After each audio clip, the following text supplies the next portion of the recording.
So let's show off a bit of OpenGL. Let's show off a bit of stuff, yeah, and all that stuff. So this is a class Monster Bertha, which is I'll show you first, just easy enough. Which is that that cannon, so there are 4 instances of that class, and that class is basically one of those cannons. I can't interact with it, so if I press the F key,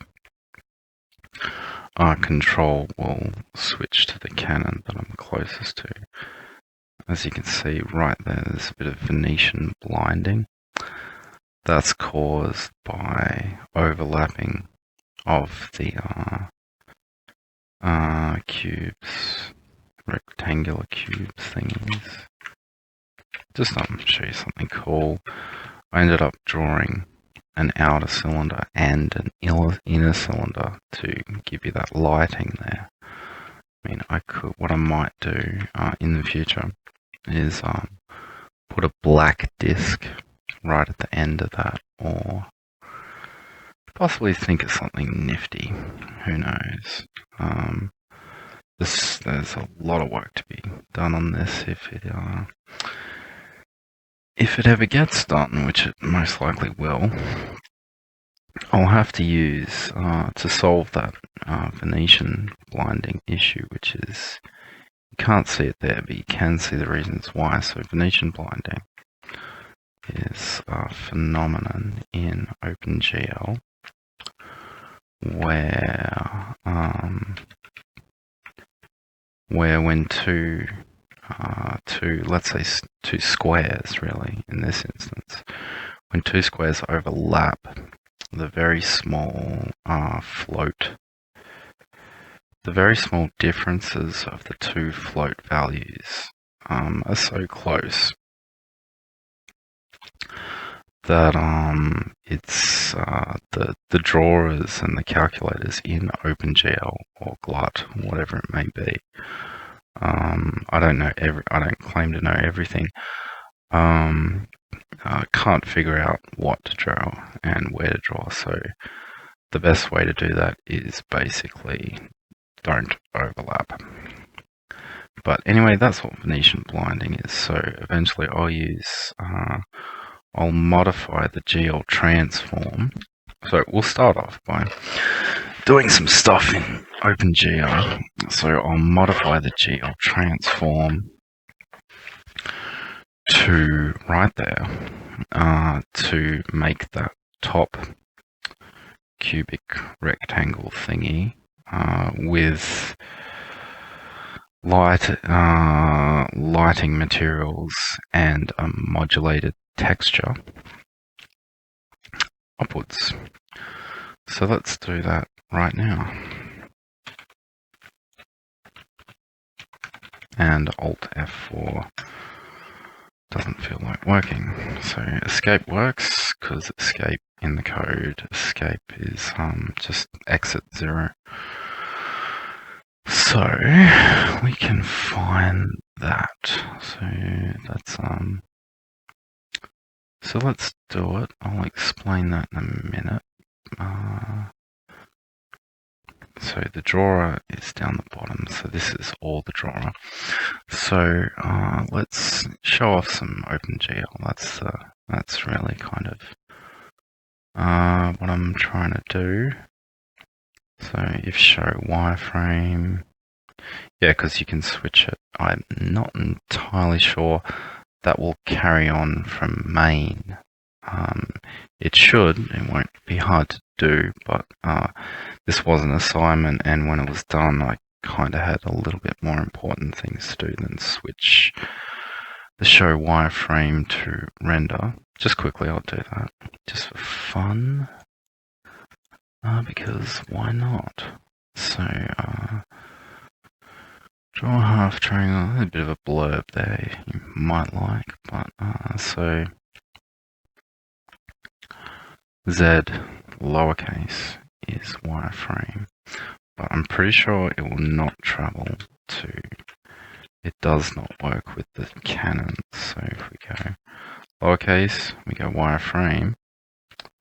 Okay, that's pretty much a simple case of, so it'll show the wireframe as this this height field, terrain map, digital elevation model is basically triangles. So all of that is drawn in triangles, and so if we put wireframe off again, all of that is triangles. And there's a bit more to show off, just extra quick. So we got show normals. Yeah, normals are another thing which are pretty cool. But there is something, draw half triangles. And you can switch them. So we'll go to this, and we'll go X. What was it, X? I believe it was X. It was Z. So if we go... No, not that. Z. Didn't that say... draw half triangles is capital X. So there, just for fun, there are no triangles, there are triangles. Actually, I don't get that. That would probably be to do with the draw rotation or something. Like I said, I basically threw this together as quick as possible, and now in my free time, which is not quite just yet, I will keep going with it after learning a bit more of C++. So let's go turn that on, turn X. I know why. Oh, well, I knew why, but I knew what. Now I know what lowercase x does. And lowercase x will switch the draw order. It'll show terrain. Well, I guess that also works. Okay, so let's have a look at these funky half triangles. Basically, the half triangles are just basically a good show off of how this thing is drawn. So we'll draw it again. We'll draw it as a wireframe, and we'll just mash every key until we finally find it, which is right there, as it was lowercase x. So that's a bit of that stuff. It's basically just it's a for loop. It's a kind of nested for loop. So for loop within a for loop that basically does x 1, 2, 3, 4, 5, 6, 7, 8, and so on. Origin is actually right there, as you may have guessed. So x 1, 2, 3, 4, 5, 6, 7, z 1, 2, 3, 4, 5, 6, 7, and it just draws the triangles in a square. So each so that's, you know, that's say 70, that's 71 on the x, and that's say 70, and that's 71 on the z, and so forth. Nested for loop, such and such. Draw some triangles, and give them their normals, which is there. So there are the normals, and those normals, they point in that direction. So they point in that direction, and when some lights are overhead, so they're pointing in that direction. So essentially, kind of in a way, I may have actually changed the draw order or something, but you can see there. So those normals, they interact with the light source, and that's one light source, which is coming down like that. So those normals point that way. That normal, not that it really has a normal, but that light source points this way. And your eye is here. So those normals, so the light comes down, hits the normals, and it's a lot like reflection kind of on a mirror. And that's how you get essentially those lighting effects.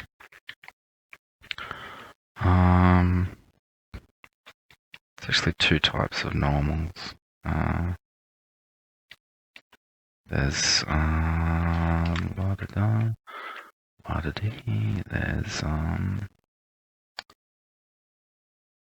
there's those normals which are drawn at every point, but they're not actually used in the end product.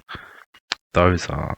So they're the normals which are drawn on the surface of each triangle, and that is what gives you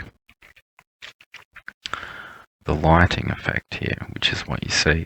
So that sheen is what's known as specular. Like when, say if you look at a car window in the sun and it just looks 100% white because it's so bright, that's essentially specular. So that's specular in a version there. You can see it, the shimmer. So that's a bit of specular there. I think that might be from, not entirely sure, but some sort of light source.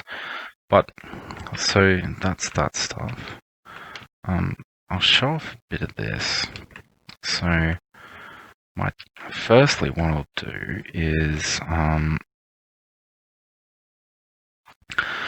so how you draw squares and cubes, circles, cylinders, stuff like that. All of this is squares. These boxes, kind of a thing. That's a disk. But these squares use translates, rotates, and scales. So the first thing I'll do is I'll show off a rotate. So if you look in that pinion right there,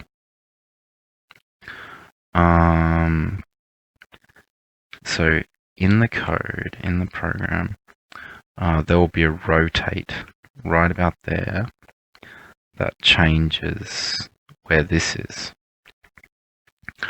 And that'll be out of 360 degrees, and it'll be on an axis.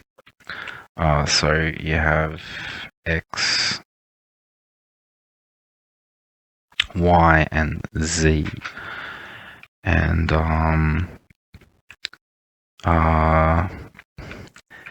in this case, the axis, well, the axis could be anything because it's already rotated, so it's hard to say, but the axis would most likely be, the axis almost certainly would be X.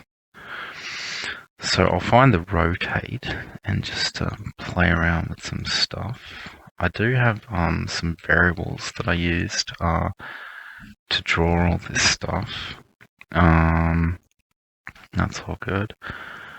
So the rotation cylinder, the ground pad, the gun yaw, what's yaw?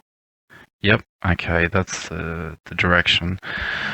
The yaw is like your rudder in a plane, or in other words, the direction, basically the direction you turn in the car when you turn the wheels. That's essentially yaw. So here we got the pinion origin, here we got the pinion cap. This will be related to something because you can modify it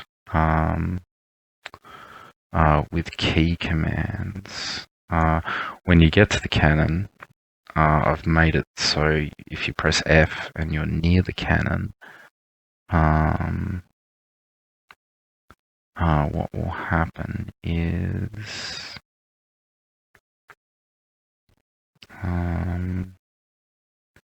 close. I'm not claiming this is the best code in the world, but it works. So you got bar location, turret num, burlock turret num 4 plus. Okay, so that's plussing when you press 8, which would come from somewhere. RTF. Oh, this is just way too much for me to go. This is how you do proper keys in glut and all that stuff. There's critical keyboard funcs, of course, with the Z as you do. So if W, so key press W and not turret, update movement, such. But either way, I can tell you that it would almost certainly be one of these. So the gun pitch. The pitch is the up and down of your nose. So pretend if you were in a car, if the front wheels suddenly went up in the air and the rear wheels stayed on the ground, that would be your pitch, and vice versa, pretending they could go lower.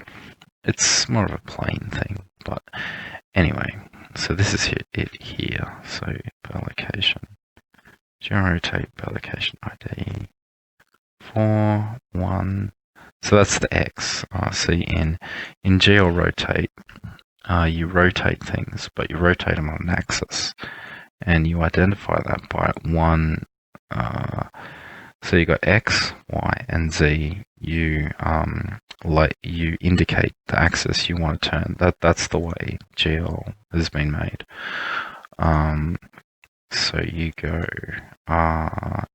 In this case, you indicate X, and as far as burlock, I mean, I'm not sure that should be burlock, as in birth or location. That shouldn't really be the pitch. But anyway, just for fun, well, we will firstly we'll test it. We'll just see if this is correct. I mean, it should be. It's the gun pitch, but the thing is, birth or location. I mean, I haven't been back to this for a long time, so I've got to refigure it out, and refigure it out I will someday. But certainly not now, because I've got exams in a couple of weeks, and so that's basically what it does. Exams in a couple of weeks, and I've got 3 assignments also to do. So that switches it around. Which way does it switch it? We will find out. So we'll go 90. So this is 360 degrees. Rotating on the x-axis.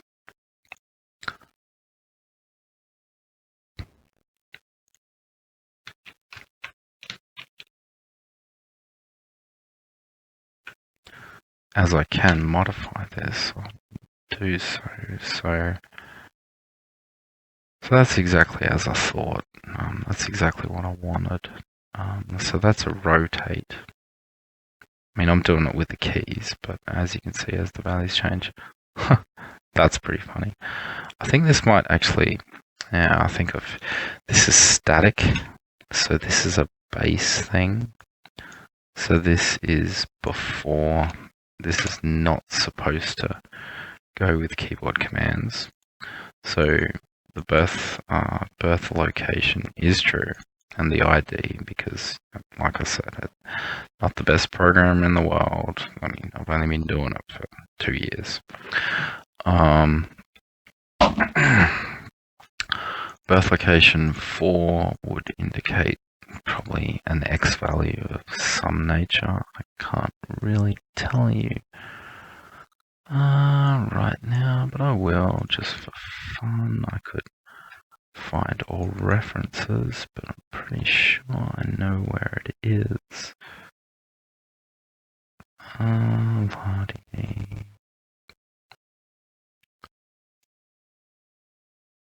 Projectile MP location. That would be the mechanical player, I believe. And here is burlock. X, Y, Z, yaw, and pitch. Oh, naturally. Yeah, that makes sense. So it's basically both the location, the starting location, because there are 4 of them using the same object class, which is indicated by the ID. The 4 indicates the static yaw, and that can be modified. Now I get it. So this is the yaw of the gun, and so this is what I want. So that's a rotation. I do have variables that are not labeled, and I have no idea what they are, but let's have a look at them.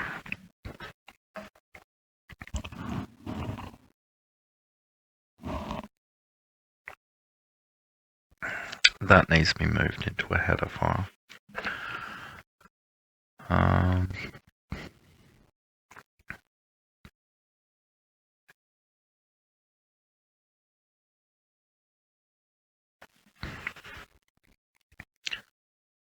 Oh no, this is not it.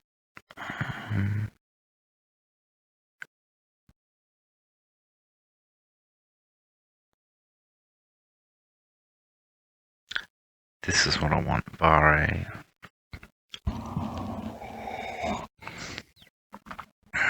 Oh god, where's that? 10. So RF, this is RF. That's good. RF, TG, YH, UJ if I wish. I use these a lot in fine-tuning placement of squares, cubes, cylinders, whatever. All the drawing, all the polygons. Polygons are basically any, well, the polygons are cubes, but any of the squares, or the triangles, for instance. The triangles are a good example. So I'll go var a operates off R and F. So I'm putting this var a into this location, which is the yaw on the x-axis of the gun pitch, because it's put in this particular position. So essentially what it does is it draws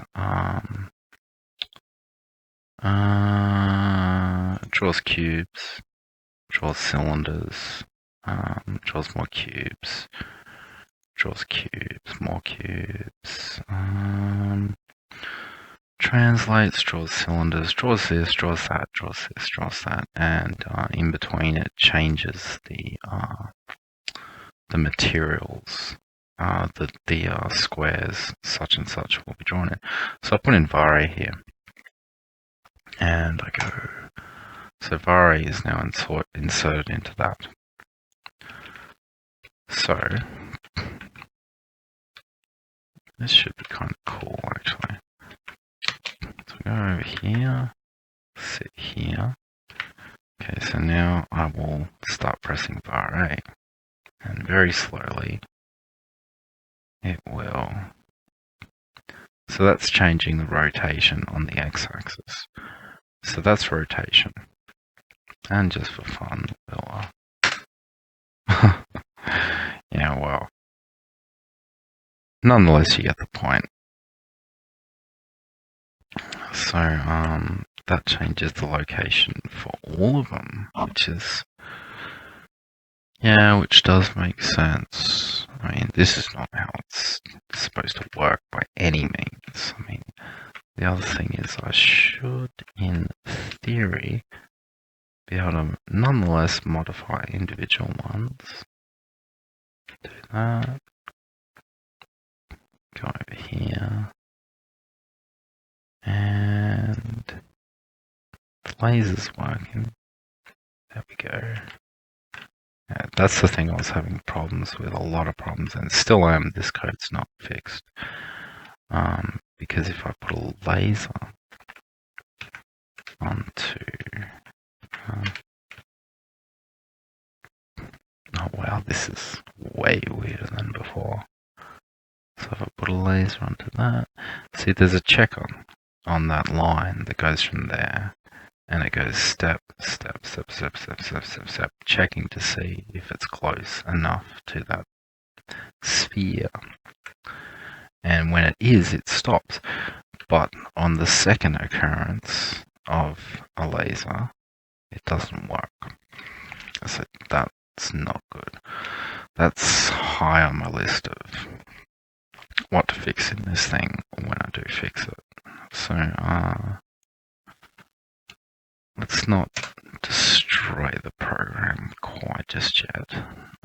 So what I was doing is the pinion caps, they're pretty cool.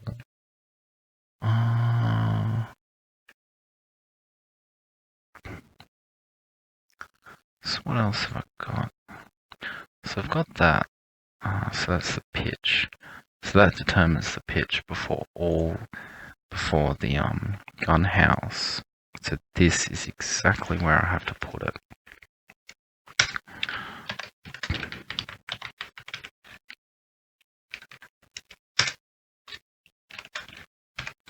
And this will be as a translate, so we go nothing on X, nothing on Y, nothing on Z to start with, and we will most likely be going to glTranslate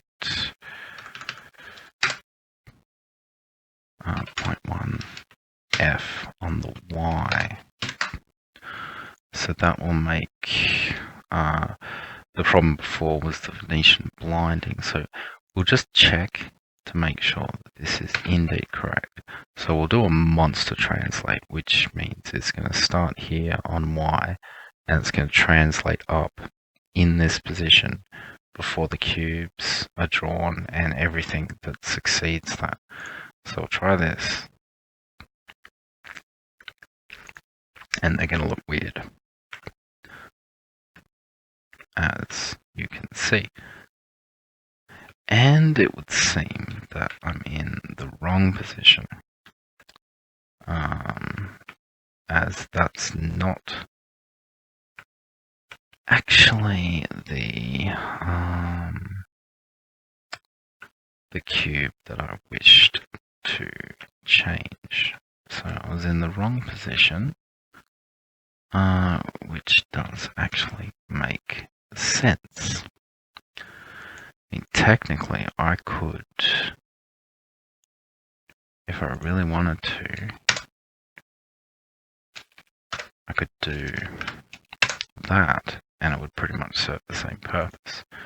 So if I go just for fun, I'll do something massive. I can add in fact I will. I'll add an on-the-fly variable, and what you can do is using this on-the-fly variable is you run it, you position it, and then you breakpoint it, and you figure out the values, you do the math, and then you statically place it again, because there's no point in having these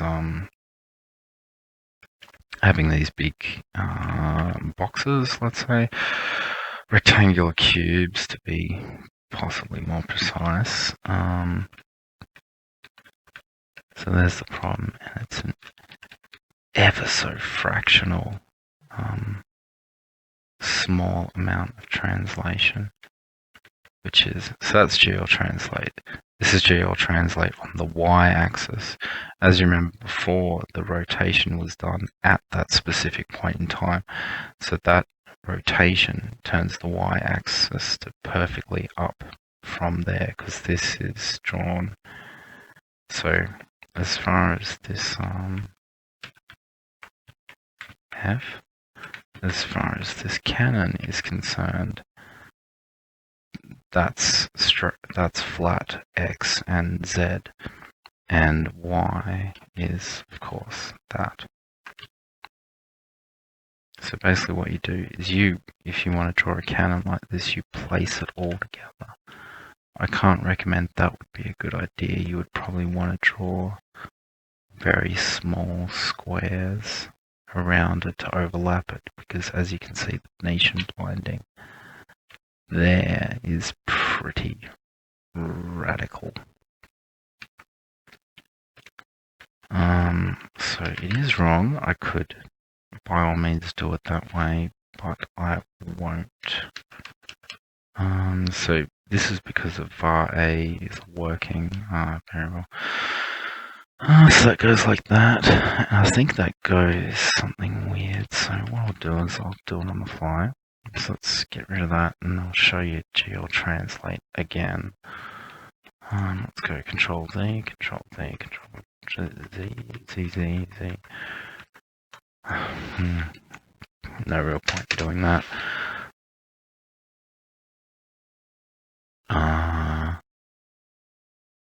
So yes. So we got that's the gun house. That's the lower gun house. Here you got the cannon origin, which is an origin of the cannon barrel.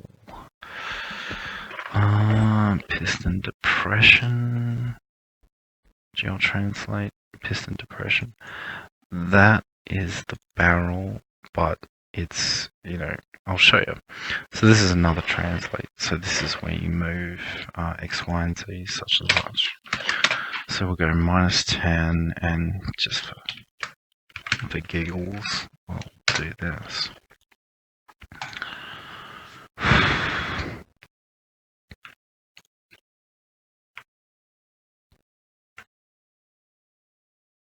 We'll go to these two happy cannons here, and we will var a.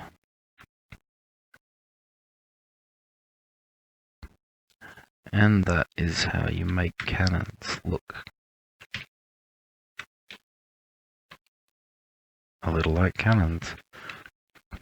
So that is basically how you do it in this method.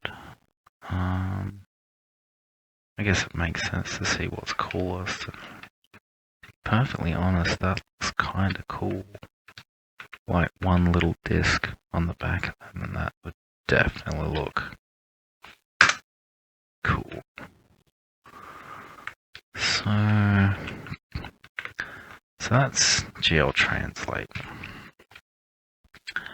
And where are we? We are here, and this time I will, even though it's only really that, I will Control Z. So that was the piston depression, and here it's rigged. So when you get around to it, when the gun is fired, you can make like a kind of flip-floppy flag thing that goes back and forth to give it the depression. So when you fire an oil piston cannon, it goes back a bit, and then it returns to its original position. So that's ready to do, but has not been done. So what we want is most likely this gun house. So the cannon, in fact, gun pitch. I believe that's what we did first. So what's known as the gun house here. So here we got scale. Okay, this is pretty cool. Actually, I'll do something. So this is the gun house. So as it's called here. So this is the first big cube. This is the second big cube. So that's the big cube on the bottom. And then you translate upwards on Y, and then you do some more scales, and you draw another cube, which draws the big cube on top. So I'll show off scale for fun, and just to be, totally weird. So we'll do da da da da da da da da da da. We would be, what? What was that? Okay. Hopefully I've still got it in the clipboard. And that would do. And so, before you draw a box, you have to tell it to scale. And you have to say scale on the X, scale on the Z, scale on the X, Y, and the Z.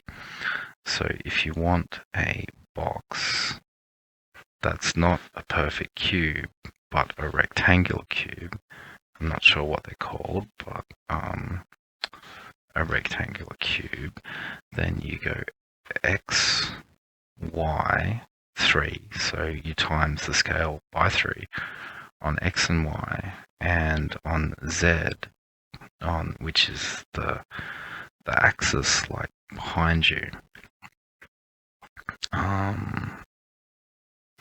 or something or other. In this case, it is behind the cannon and in front. You times it by 6. So just quickly, I will go var b, which will be tg. So I'll go var b to just show off this.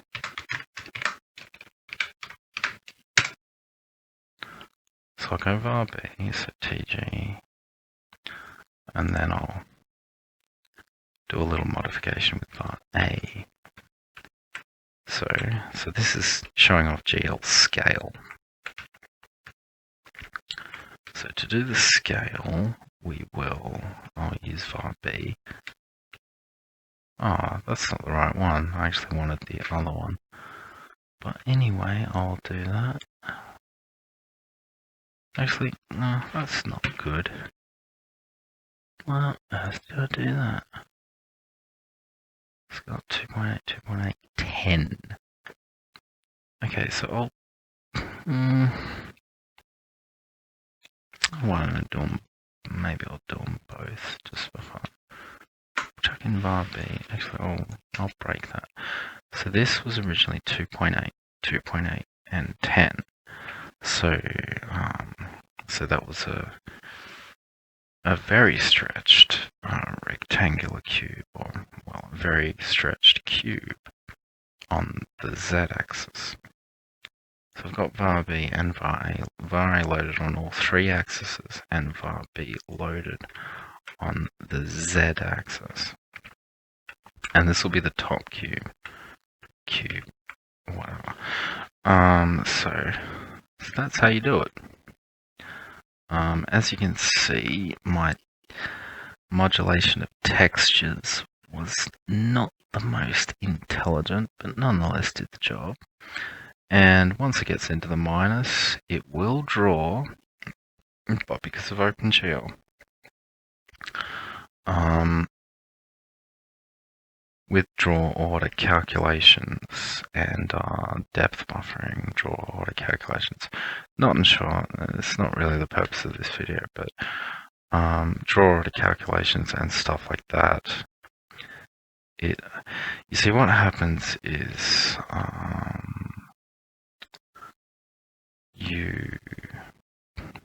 so all the triangles and all the squares, which turn out to be triangles, but that's that's much lower level.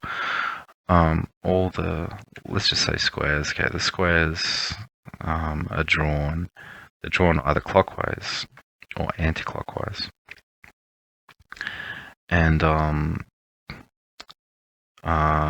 you tell it what to look for, what to draw, and what to not draw. And essentially what happens, and it's more kind of, and yeah, don't worry about that. What it does is it draws everything that is drawn clockwise. Think a triangle, like you've got 3 points of a triangle, and you can draw that in a clockwise fashion, or you can draw it in a counterclockwise fashion or anti-clockwise fashion, whichever you like. And you can tell OpenGL to either draw everything that is found, everything at that piece of time in the code until you change it. You can change it as much as you want if you wish. I believe it's best practice just to leave it counterclockwise and draw everything that's called counterclockwise. And therefore, everything that is drawn anti-clockwise from the user's eye will not be drawn. And it makes sense. So you have a triangle, and you look directly at it and it's drawn in a counterclockwise fashion. Don't touch the triangle, go behind it, look at it, and it'll be drawn in a clockwise fashion from your eye. Therefore, that's how it works. That's how the draw and all that stuff works. So this is essentially stretching only on the z-axis using glScale. And as I kind of did before, so you can actually take, I can turn off, so there's clockwise, counterclockwise, so you can actually change it. So I can go, so if I go at, it just goes. That's weird. Yep, that does not carry on towards the cannons.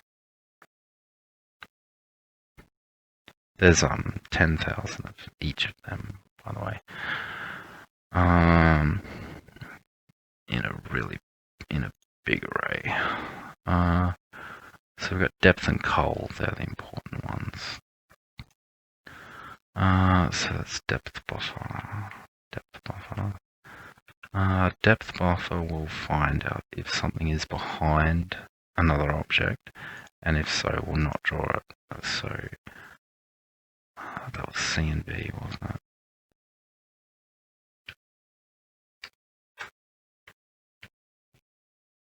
Well, as you can see, it's pretty funky.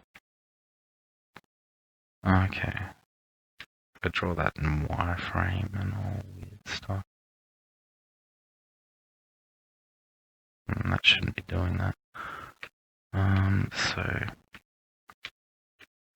basically this is a combination of depth buffer. But as I was talking about before with the counterclockwise stuff, see, I can change it on the fly, but unfortunately it will not traverse to the cannons because of the code. So if I was to somehow get under those, so here's a good example. You can see all the triangles that are behind, that are on. So I've changed it from clockwise to counterclockwise. So now you can see that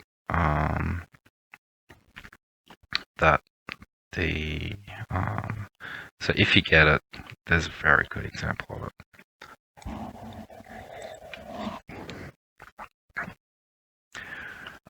What was drawn as counterclockwise is now not drawn, and what was not drawn as clockwise is now drawn. So I'll change the direction. I'll change it back to regular, and that's basically what happens when you scale in the minus. And I don't think it really should be done, but just for instance, I'll turn off culling, I believe that's cull, so that is, wow, so that is as far as the cannons are concerned, that's depth buffer, but everything's flipped. Oh my god, no, I'm starting to get confused. So forget the triangles, but that's depth buffer, that's cull. La-di-dee, la-di-do. So I believe, so that's not culling. So that's with cull turned off, and cull was that counterclockwise, clockwise thing. Pay no attention to the triangles on the ground. Don't worry about them. This is just a good example, and it seems to be working with the cannons alone. And so now you get mountains of Venetian blinding on the cannon barrels, because there's two barrels drawn in pretty much the same place. So we'll reactivate that. So now backface cull has been enabled. So everything that is to the eye clockwise will not be drawn, and to the eyes counterclockwise will be drawn. So we'll turn it back on, and now we'll go back to var B. So that was on the Z-axis only. So that's just like that.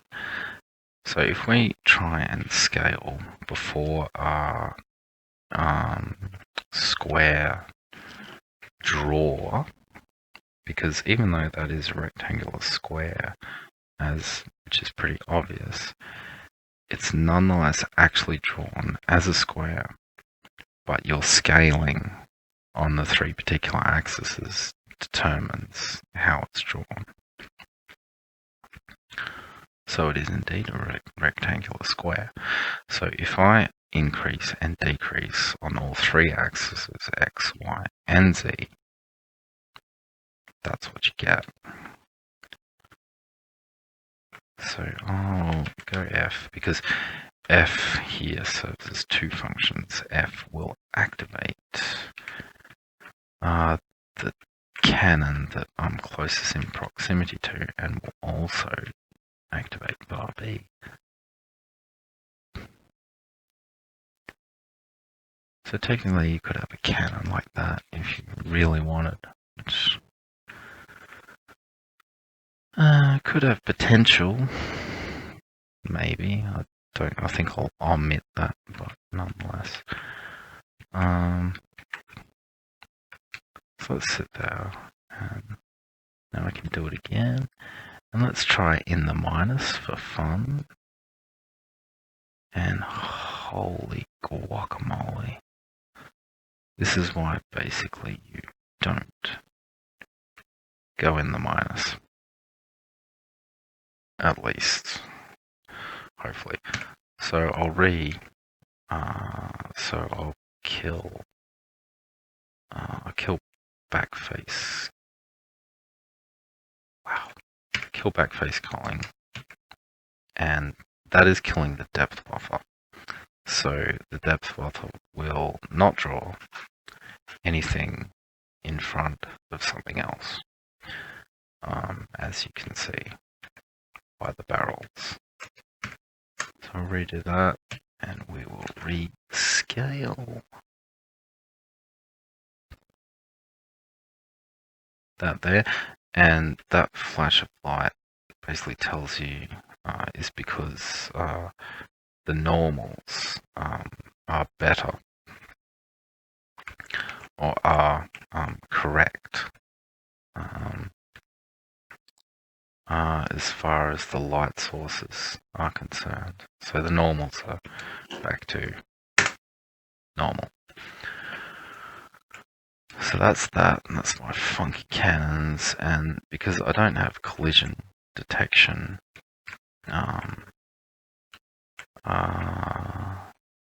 let's say installed or placed in the program, that's why I can merrily walk through basically everything. Although nonetheless, I do have collision detection on these triangles. So essentially what it's doing is jump is further. So is further to the original position. The original, this guy, he just moves X and Z. That's all he does. And due to the rotation, and he moves on the rotation of an angle. So he moves X and Z, and his distance from, let's say, sea level, or sea level, is determined by the height of what he's standing on, which is in this case the Heighfield or the triangles. So there's another version of specular, and that is in a way collision detection. A probably more relatable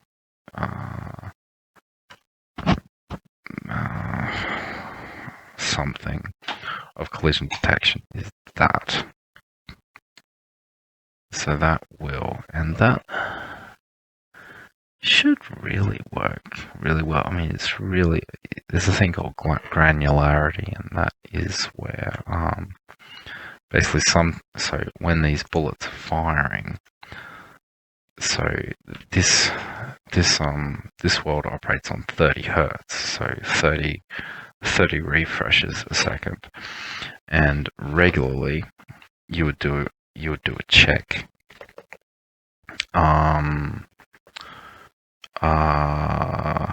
every one of those hertz as to whether, in this case, the bullet is on or through one of the triangles, and in which case you would stop the kind of move operator, in my terms, on it. You would just, turn the flag off, kind of something like that. And that is collision detection. But granularity is the kind of phenomenon where it could be before the triangle on 1 hertz, and the next hertz it could be after the triangle. So essentially, using that, you could some of your bullets would go directly through the triangles, and I might do a bit more on that later, probably in another video. So that's called granularity. So what you do is, I'll show you what I do. I will go and holy guacamole, I would not have any idea. So we'll just find it.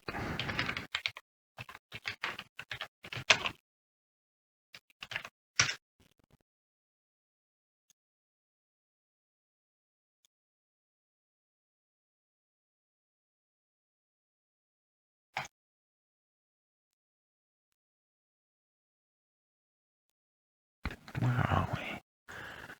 It won't be in the monster Bertha, but I use the same thing for the laser. So the laser actually has granularity, but I will find what I am looking for. That's in the monster Bertha. And that's basically what I was just referring to. Mechanical projectiles and shells. This is what I want.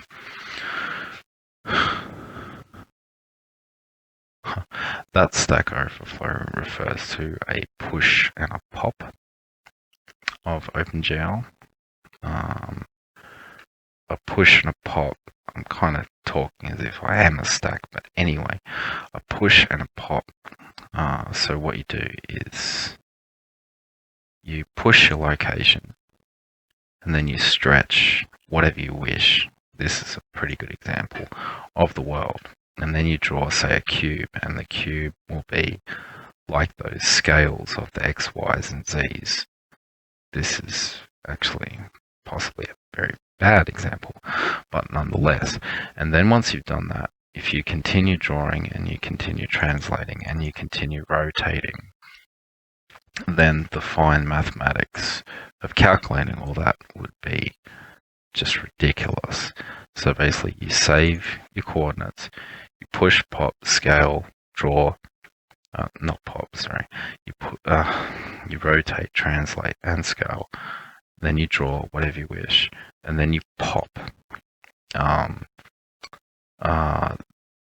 that location, and you come back to where you pushed, which basically disregards all these scales and all that stuff. So that's push pop, GL push pop. But this is granularity, kind of pushing and popping. But this is granularity. So basically what it does is this. And how this works is 5. So what this does is it takes projectiles and shells. On-off mobile flag. That's the mobile flag I was telling you about. So if it's all in this, if it is found to be, if temp y, so temp y is the ACP, there's a for loop, there's the projectile x, y, and z, then you minus 3, 4, and 5, which is the projectile movement. So I'll go to projectile, it'll be here. No one knows where, but what's that? Reticule.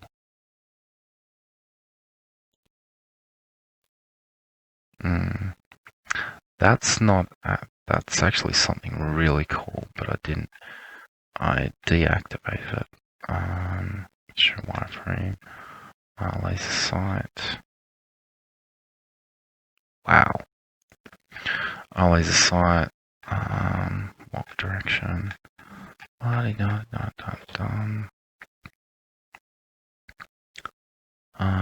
be somewhere, projectile. AC projectile, so XACP. Let's go. Oh, that's only 3,000. AC casings. Well, 3,000. Okay, so there's 3,000 of these ACP projectiles. Auto cannon. There's a point that gets incremented, to tell which one to use. That's kind of, I don't know if it's my own thing or if it's a general thing, I have no idea. It's not, I think I have seen it at university in Java, but it's called a iterator or something. Essentially, it's just like a pointer. How a pointer is used in C on a character array that will represent a string. So back to where we were, the ACP projectile, there's 3,000 of them, if not 30,000, one of the two, 3,000, XYZ, and then you've got the XYZ movement, and then you've got the yaw pitch.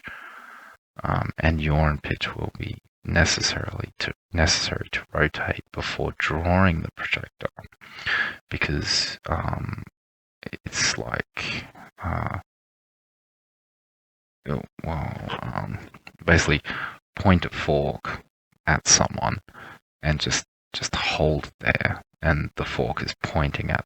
So that's the position of the fork.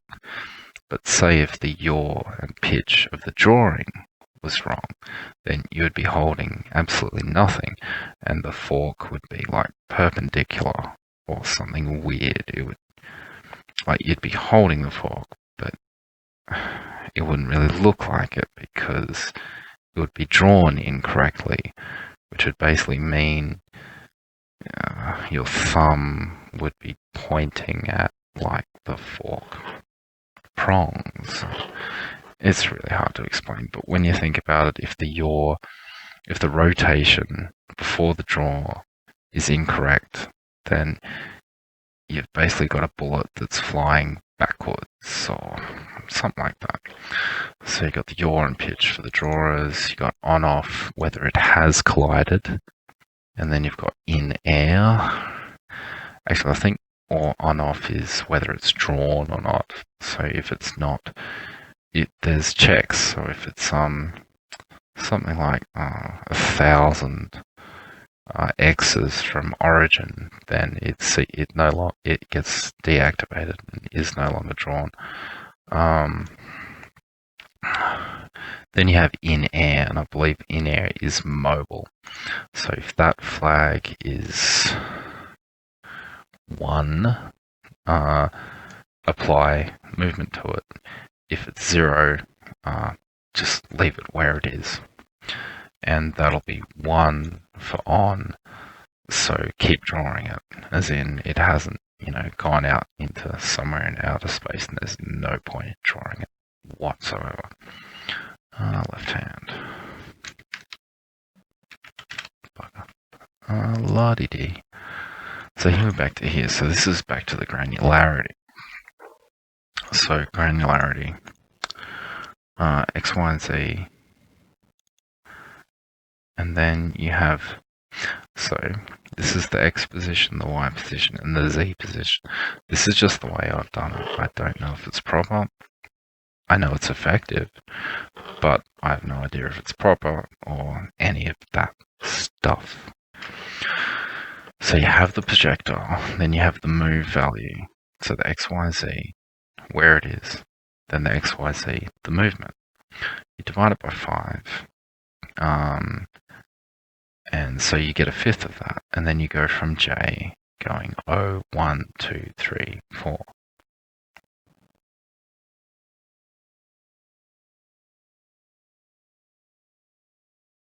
So I start to wonder. J equals 5. Oh, no, that works just fine. Sorry, you go 5, 4, 3, 2, 1. And you add that 5, 4, 3, 2, 1 to the by 5 of the movement value. So that Hertz movement that I was talking about before of the projectiles is divided by 5. And 5, later on I will change that to a kind of to a definition to make it easy. But that will be so that determines, so instead of the bullets going straight through the triangles or the terrain, they will be checked kind of, you know, it's like by 5. It's so they don't go through the triangles on the next hertz. So that's basically, so that's that, and here are your checks. So it's the for loop in here. I love that. So you got the for loop in here. So where are we? There we are. Yep. Granularity okay. Granularity okay. Heighfield AC projectile. Are we doing the same thing twice? Yeah, I think I'm just gonna leave that alone. I don't know why it appears twice. I believe there is a reason. Projectile Heighfield, temp Y, glide distance. I actually think one of these should be removed into XX, but I'm not around F. Nice. Temp X. So the temp X AC projectile. So that's how you move a bullet. Well, that's how you check for a bullet. But that's how you move bullets. So that's its original position. Or at least, sorry, this is the way you can move a bullet. That's its XYZ. The purpose of this wasn't to make good or proper code. Personally, I like it, but on the other hand, the purpose was actually to draw and do certain things in OpenGL. So whether this is good or not did not play any role. So the AC projectiles, that's how you move them. So essentially, if temp Y minus height field is easy, the XX, it's rounded. So that's kind of abs thing. Height field, glide distance. So that can be changed, and also that can be changed. So the distance towards the triangle, the distance to the triangle, or from the triangle, whichever, can be adjusted, and also the amount of granularity can be adjusted as well. So I believe you are supposed to put these up. Well, actually, no, you have to put them up top because they're preprocessor definitions. So they have to go up the top. But anyway, la-di-da-di-da. Projectiles and shells. RBD.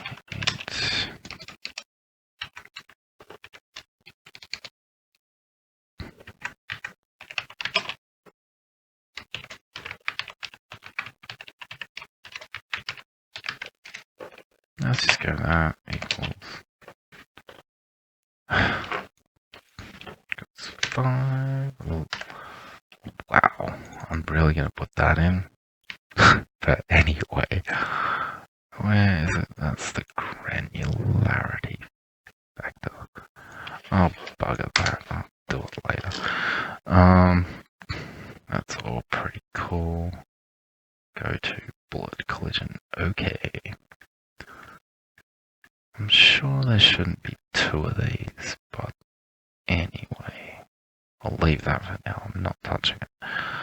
This is the flag that I was telling you about.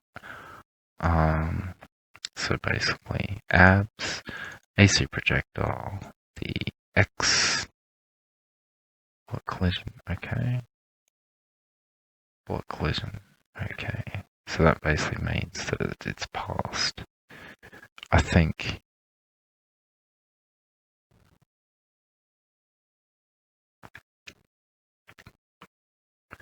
if Heighfield, okay, if it's within the Y of the Heighfield, temp Y.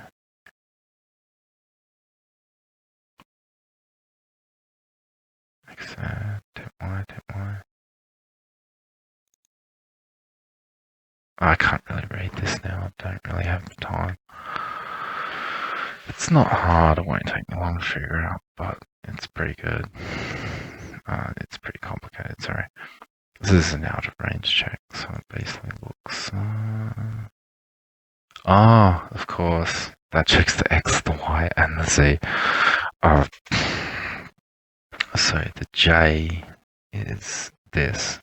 So that's abs AC projectile, X, Y, and Z.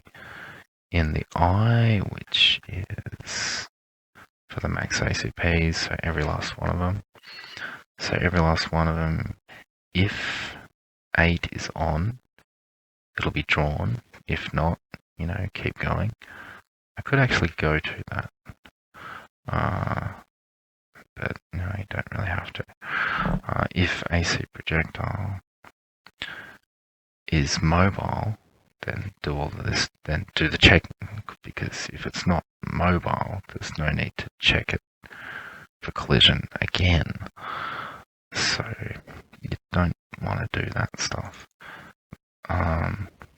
Essentially, then it would become inefficient, and if it's inefficient, it's not going to look as good, and you can't do as much. And that's the whole reason behind efficiency. So you have X, Y, Z here, and you have every projectile, and so it'll take the abs. So I mean, when you fire something, it could be going minus X or plus X. So abs, it doesn't really matter whether it's the AC projectile is found at minus 100 Z or plus 100 Z, whichever one. If it's over 1,000, then it's out of range and turn it off. So kill the, so it's hit the draw distance. So this is draw distance. So it's hit the draw distance and basically turn it off. So you got the AC bullet. AC projectile, la-di-di. And of course. Well, that was strange. So if it's not out of range, draw the thing. So here are the casings, and this is pretty much the same thing because the casings have granularity and collision collision detection with granularity, or with granularity as well. So if the shell casings hit the ground, they will stop moving, or from that point on, they will no longer be moved. I'll take you to the projectile mover. It's not really OpenGL related when you think about it, but just for fun, I'll show you the drawer. But firstly, I'll show you the fire. So you got move plane. Oh wow, I wouldn't. It takes me. I can't really just come up with this. Figure this out after 6 months or so. What it does. So move plane, right on origin, blah, blah, blah, blah. This basically moves on an origin for some reason. That's what it does. So ACP point.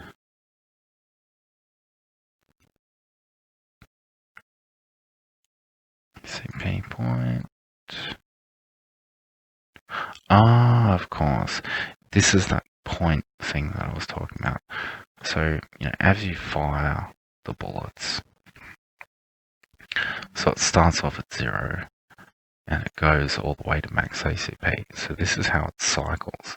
So, when you shoot a wall and you get bullet holes and then you keep on shooting, when you eventually stop, or when, those bullet holes start to get recycled, that's basically what this is doing. So you've got a move plane, which will basically kind of set your trajectory or something. Actually, no, I know exactly what this does. This move plane will give you the values to move it on. So these are the starting values. So this is XYZ, the starting values of the projectile.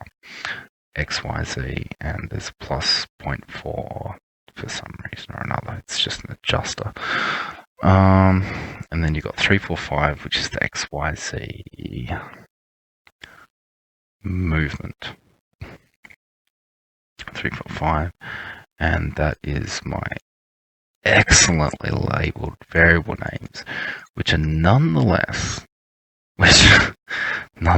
go to move plane, which has been externed from main. So that's one of the first things I'm going to change when I get back to this code. That still works. And so that's inti, inter, and inti. So these are the move values on XYZ with roll, giving it roll and look at rotation and such on, I believe, 375 minus 3.17 would be the movement value per hertz. So then you've got the yaw, which would be your location, plus your look at rotation, because the cannons use move plane, I believe, to track your eyes. So the cannons follow the mouse, which is your eye, which is your eye, look at, position, rotation, whatever you like. So that's your yaw and your pitch, because roll, you can pitch a mouse up and down, you can yaw a mouse up and down, but you can't, as you can see, that uppercase I thing is not spinning around. That would be roll. So you mark it on and you mark it mobile, and then you increment the point which is this, which refers to which projectile, and when that max ACP reaches 0, reaches 3000, as 3000 is defined in this instance, you return to ACP.0, which goes to that, which starts recycling the bullets. So I was going to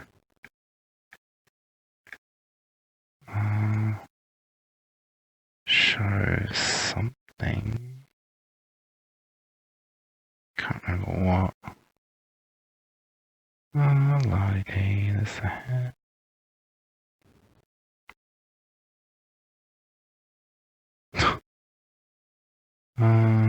There are all drawers. I can't remember what I was going to show.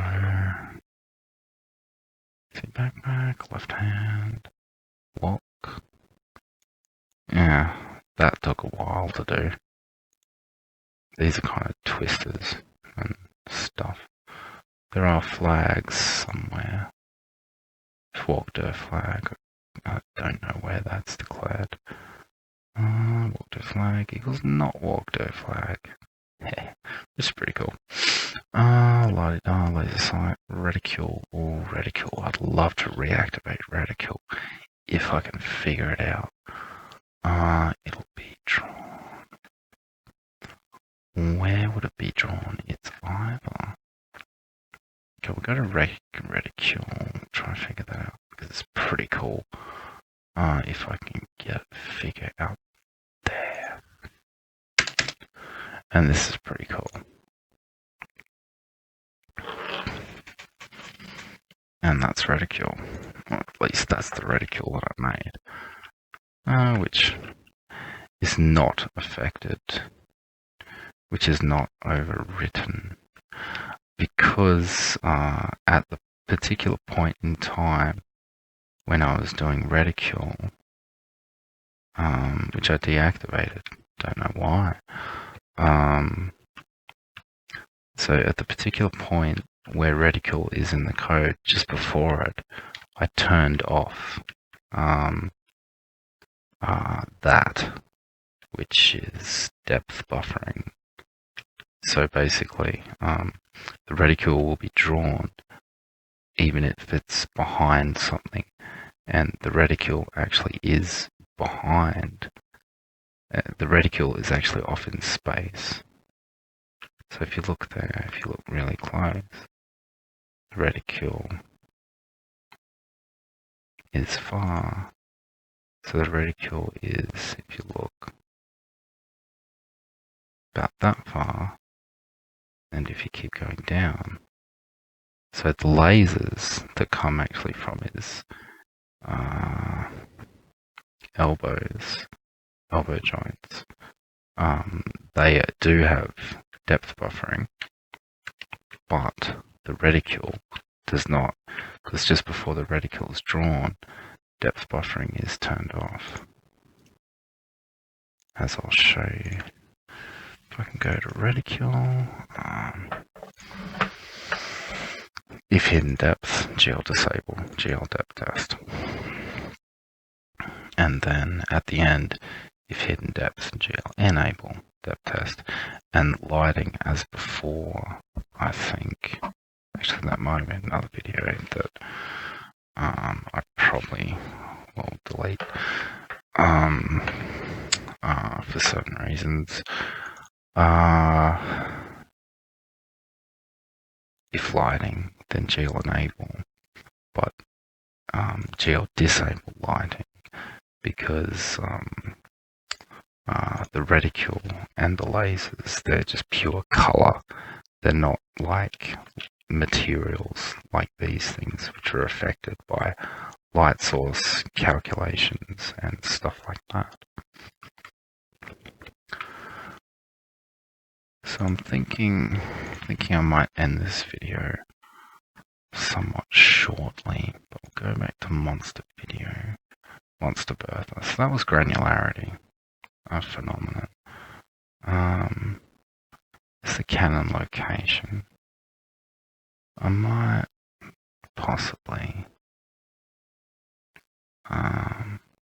Oh, this is pretty cool. This is a nice little function of mine. Just got subroutines that, you know, runs all the relevant functions that are called for render and such.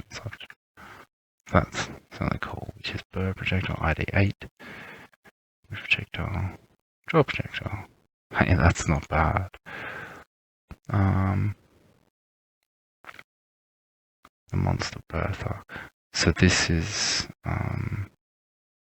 actually this was done in the later stages of this program, whereas some of the other stuff, not sure what, some of the other stuff is was done in the earlier stages, and in certain ways, not necessarily saying this is good, but in certain ways, the later ones are better than the previous. This is, well, it's front face. GL polygon mode. So this is GL front face. You're declaring the front face as counterclockwise. So the rear face or the back face will be clockwise. And if you turn on Cull, wherever it is, it will cull everything that is clockwise. If you declare GL front face as counterclockwise, which apparently I hear most people do in this thing. So these are the drawers, that's all the stuff. And there was the one last thing, which was the granularity. So I haven't really changed anything in the code. What I might do is, it would be saved already. So what I'll do is I will fix that Venetian blinding as I plan to in the first place, and then call it a day or call it a night, whichever it may be.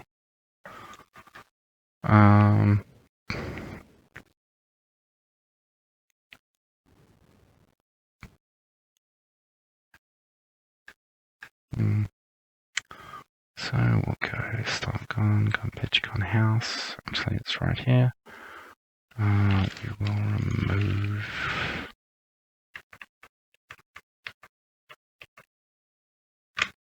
glScale. So the translate on the Y is a problem. So if I translate by 0.1, let's try that.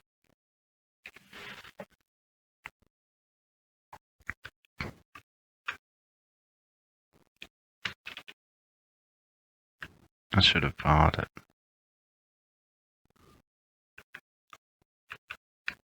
What the hell? What's going on?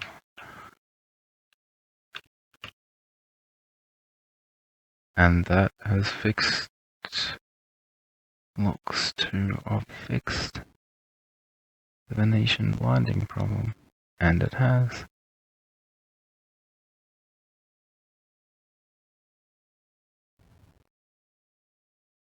And now you don't have that little... Why isn't the reticle? Oh, the reticle is probably drawn before the cannon, so there you got the problem there. So now, like, I will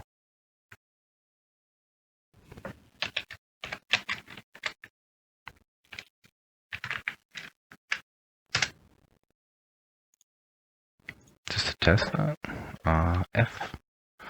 This is how I use, see, I should have just put in var in the first place. And, whoops, that's a bug. I'm using F for the vars as well. And so there is the problem. Venetian blinding. No Venetian blinding. And just for fun, let's just... Oh, that's weird. yeah, so that cube is not following the barrel and the laser, for that matter, are not following the cube, the cube, the rectangular cube, because of push and pop. So I might possibly get going. That's 1 hour 25. Can't really think of anything fun off the bat to just go on about. Might make another video about this if I can think of something cool to say about something. Maybe I'll possibly show you the space station, but it's not really that awesome. I will show you just quickly. I mean, this is horrible code. It needs a lot of changing. So here is the extern, the move plane, the XY. The move plane is will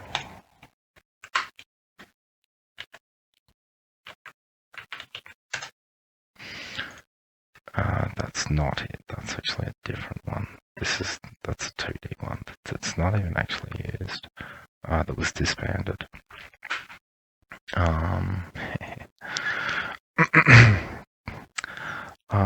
So the move plane.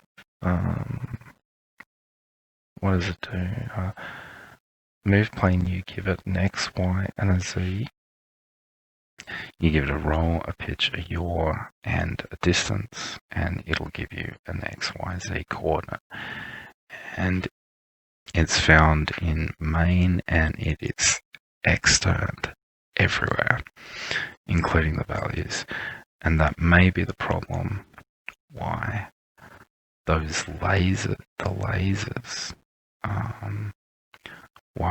why only the collision checking on the lasers works on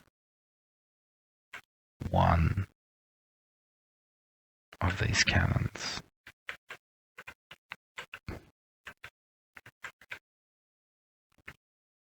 At a time.